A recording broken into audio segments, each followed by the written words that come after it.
Auto expo 2023 के दौरान कई सारे प्रोडक्ट्स थे जिस पर लोगों की नज़र थी। एक प्रोडक्ट ऐसा था, यही एक रेंज ऑफ प्रोडक्ट ऐसा था जिसके ऊपर बहुत सारे कार एंथुसियास्ट की नज़र थी, जो सीएनजी में एक नए तरह के बदलाव के साथ टाटा मोटर्स के स्टॉल पर पेश की गई थी। और उसी में से एक प्रोडक्ट के लॉन्च का वक्त आ गया है और उसी पर ज़्यादा बात करने के लिए टाटा मोटर्स के बॉस हम शैलेश जी हमारे साथ, बहुत शुक्रिया हमसे बात करने के लिए, वक्त निकालने के लिए। यहाँ पे जो प्रोडक्ट है अल्ट्रॉज, अपने आप अपने सेगमेंट में जाना पहचाना है ही।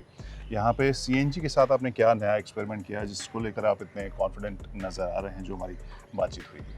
देखिए क्रांति, अगर पिछले 2-3 वर्षों में हम देखें तो सीएनजी कारों की लोकप्रियता बहुत बढ़ी है।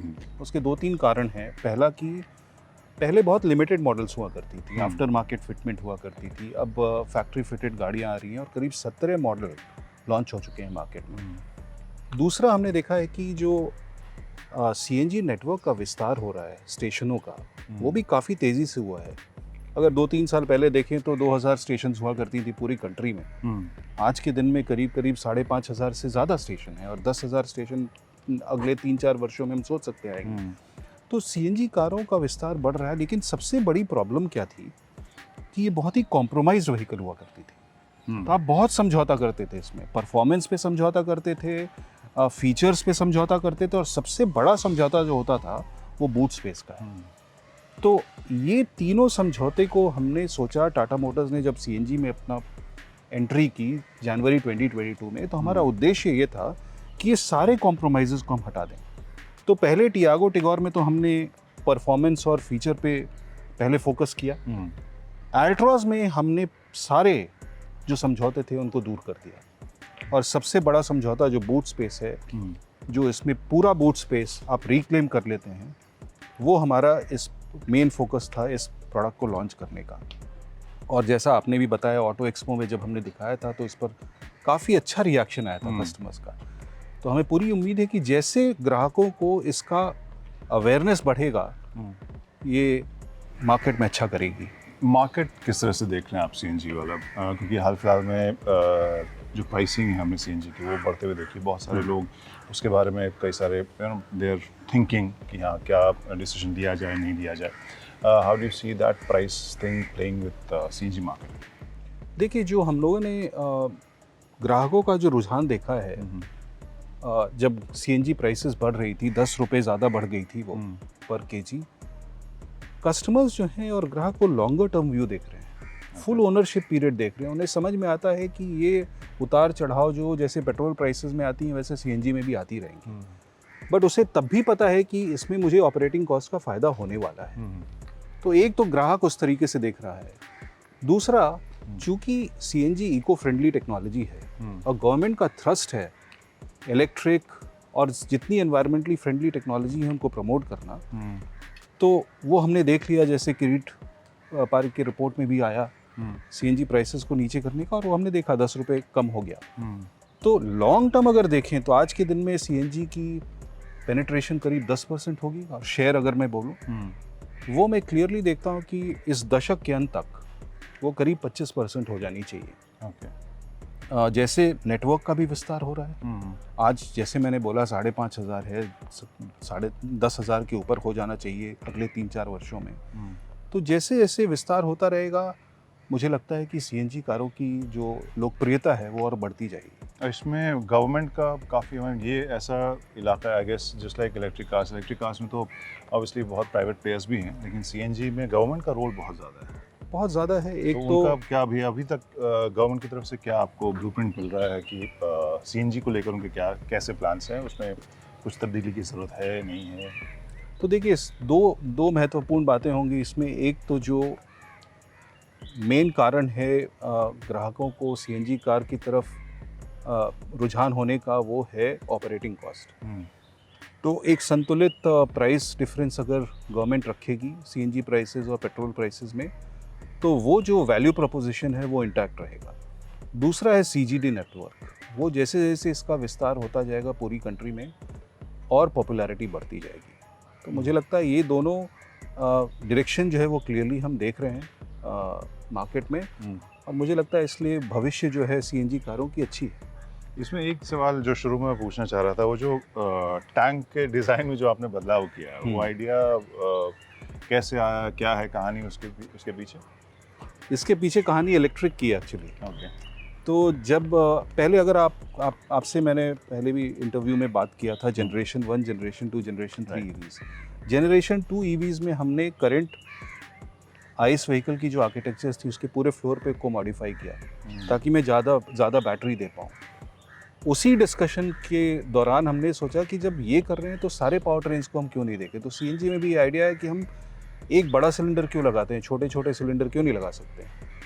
तो उस समय जो पहले आइडिया आया था उस पूरे आइडिया को तो हम लोग नहीं कर पाए, बट ऐसा आइडिया ये आ गया कि हम 2 सिलेंडर में इसको स्प्लिट करके कैसे बूट स्पेस को वापस दे सकते हैं। तो एक्चुअली आइडिया इलेक्ट्रिक से ट्रिगर हुआ, फिर हमने बोला इसको नो कॉम्प्रोमाइज़ बना दिया जाए। तो यहाँ पे इंटरेस्टिंग चीज़ हम ये ज़रूर महसूस कर सकते हैं कि टाटा मोटर्स के ट्रांसफॉर्मेशन में इलेक्ट्रिक कारों का बहुत बड़ा रोल है। बिल्कुल। और इलेक्ट्रिक कार तो मैं बोलता हूँ ऑटो इंडस्ट्री का एंड स्टेट है टेक्नोलॉजी में, क्योंकि अल्टीमेटली तो ज़ीरो एमिशन टेक्नोलॉजीज ही रहने वाली हैं। और चूँकि हमने पहल लिया है तो बहुत सारी चीज़ें जब आप एक हॉलिस्टिक वे में देखते हैं, जैसे मैंने बोला हमने हॉलिस्टिक वे में देखा कि भाई जब मैं मॉडिफिकेशन करने जा रहा हूँ पूरे आर्किटेक्चर का, तो जितनी भविष्य की पावर ट्रेनें हैं सबको एक साथ सोच कर किया जाए। तो बहुत सारी सोच तो इलेक्ट्रिक से ही चालू होती है, क्योंकि वो एक एक्सट्रीम वर्क है जो करना है हमें, और उससे जो बेनिफिट आती हैं वो तो आती हैं। तो आज से 5 साल या 7 साल के बाद अगर हम देखें तो किस तरह का रेशियो आपके हिसाब से होने वाला है ऑटो इंडस्ट्री का? मैं दशक के अंत तक अगर देखूं, उसके आगे विजुलाइज करना बहुत मुश्किल है, क्योंकि सप्लाई साइड भी देखना पड़ता है, डिमांड साइड कैसे लोगों का रुझान बढ़ेगा किस पावर ट्रेन की तरफ वो देखना पड़ेगा। जो प्रोमिसेस हैं वो नेटवर्क एक्सपेंशन की, चार्जिंग इंफ्रा की, वो किस तरह से पैन आउट होती है वो सब देखना पड़ेगा। लेकिन मुझे लगता है इस दशक के अंत तक मैं समझता हूँ 20 से 25% सीएनजी कारें होंगी, जो आज के दिन में 10% है। इलेक्ट्रिक कारें जो आज के दिन में 2% पर हैं करीब, वो करीब 25 से 30% होनी चाहिए। और बाकी जो है वो पेट्रोल, फ्लेक्स फ्यूल जो बाकी रह जाएगा वो होना चाहिए मेरे हिसाब से। तो वहाँ पे फ्लेक्स फ्यूल के ऊपर आपका काम फिलहाल किस स्टेज? जी हाँ, चूँकि काम तो हम लोगों ने अभी जारी कर दिया है, और सरकार का भी डायरेक्शन है कि उस दिशा में हमें बढ़ना है ताकि हम स्वावलंबी हो पाएँ, अपने इंपोर्ट पर डिपेंडेंस हमारा कम हो। तो उस पर भी हम लोग काम चालू कर रहे हैं। वहाँ पे जो परसेंटेज मिक्स की बात होती है, how feasible you think it will be for, क्योंकि ऑब्वियसली उससे कॉस्ट वॉस्ट का भी असर होगा एंड प्रोडक्ट के ऊपर, तो वो किस तरह, कौन सा बैलेंस आपको लग रहा है कि आप अपनाएंगे? फ्लेक्स फ्यूल में आप बता रहे हैं, फ्लेक्स फ्यूल में कॉस्ट का होगा इम्पैक्ट, जैसे सीएनजी में कॉस्ट का इम्पैक्ट है। मैं देखता हूँ फ्लेक्स फ्यूल जो है करीब उसी के आसपास इम्पैक्ट होनी चाहिए, उससे ज़्यादा नहीं। तो मेरे हिसाब से जैसे हम लोगों ने सीएनजी टेक्नोलॉजी को डेवलप किया, फ्लेक्स फ्यूल को भी हम लोग डेवलपमेंट करेंगे उस हिसाब से। और प्राइसेस का जो और कॉस्ट का जो डिफरेंस होगा मेरे हिसाब से लगभग उतना ही होना चाहिए। और जो 25% आप इलेक्ट्रिक गाड़ियों की बात कर रहे हैं, तो वहाँ पर तो जाहिर सी बात है जो एंट्री सेगमेंट है वहाँ पे भी बहुत सारी गाड़ियाँ और ज़्यादा आएंगी, तब वो शायद परसेंटेज रियलाइज़ होगा।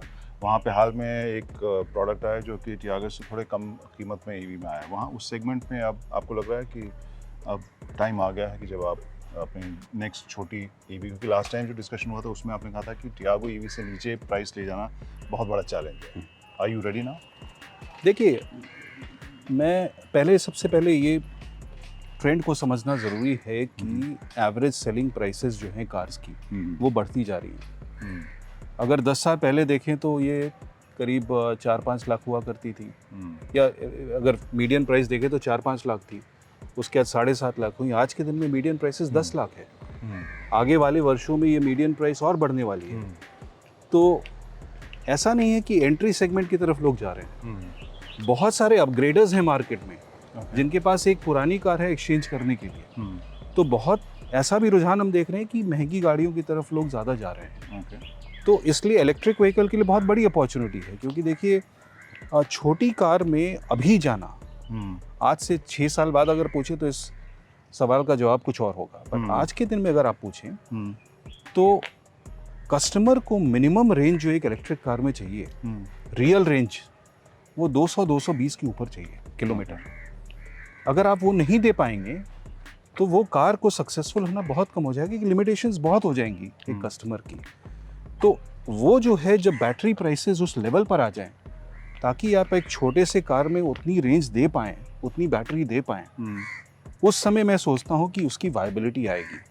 अगर चार्जिंग इंफ्रास्ट्रक्चर का विस्तार हुआ इन नेक्स्ट 5-6 सालों में, तो दोनों के कॉम्बिनेशन में फिर लोअर सेगमेंट में कार लाना आसान हो जाएगा। बट अगर आप रुझान देखें इन जनरल, तो 10 लाख के ऊपर की कारें काफ़ी बिक रही हैं इंडिया में। एवरेज तो वो रेट है, तो एवरेज की दोनों तरफ, बाएं दाएं दोनों तरफ कारें बिकती हैं। तो मुझे लगता है कि इलेक्ट्रिक व्हीकल चूँकि मीडियन प्राइसेस बढ़ रही हैं और चूँकि ऑपरेटिंग कॉस्ट बेनिफिट काफ़ी ज़्यादा है, तो लोग बड़ी आसानी से खरीदेंगे, क्योंकि सिर्फ एक्विजिशन कॉस्ट या प्राइस नहीं देखता है कस्टमर, वो पूरा लाइफ साइकिल कॉस्ट भी देखता है। हर महीने अगर आपको पता है कि आप पेट्रोल में 10,000 लगा रहे हैं और इसमें सिर्फ 1,500 लगाएंगे, तो काफ़ी इक्वेशन चेंज हो जाता है। फिर आपकी एबिलिटी जो है हायर प्राइस खरीदने की भी बढ़ जाती है। तो इसमें जो प्राइस वाली बात आपने बोली, वाकई वो भी हाल में मैंने भी एक्सपीरियंस किया था, जिसे हम लोग एंट्री कार के तौर पर देखते थे, उसका टॉप एंड 6 से 7 लाख रुपए में आ रहा था। सही है। Also shock. बट आपने जो ये पॉइंट बोला, उसके हिसाब से क्या हम हाइपोथेटिकली देखें कि you would be more keen on bringing maybe Safari or Harrier EV for earlier than I would say Punch EV or smaller EV? देखिए, जब हम लोग अपनी पहली इलेक्ट्रिक कार ला रहे थे, तो यही 2-3 चीज़ों को हमने अपने कंसिडरेशन में रखा था। पहला कि मिनिमम रेंज इतना दे पाएँ, प्राइस जो है वो 30% से ज़्यादा नहीं हो एक पेट्रोल कार के बनिस्बत, और उसमें सर्टन सेट ऑफ फीचर्स होनी चाहिए, क्योंकि अब 12 लाख की कोई कार लेगा तो मिनिमम फीचर्स चाहिए। जब ये सारी कंडीशंस हम मीट करेंगे, तो कौन सी कार है जो ये मीट कर पा रही है उस समय जो बैटरी प्राइसेस थी उसके हिसाब से। तो उस समय नेक्सॉन फिट बैठ रहा था, वो it was falling in the sweet spot. आज के दिन में, अभी 3-4 साल हो गया जब से हमने नेक्सॉन को किया, बैटरी प्राइसेस कम हो गई थी। अभी 1 साल के लिए थोड़ी सी उसमें जंप देखा हमने, फिर वो नीचे आ चुका है।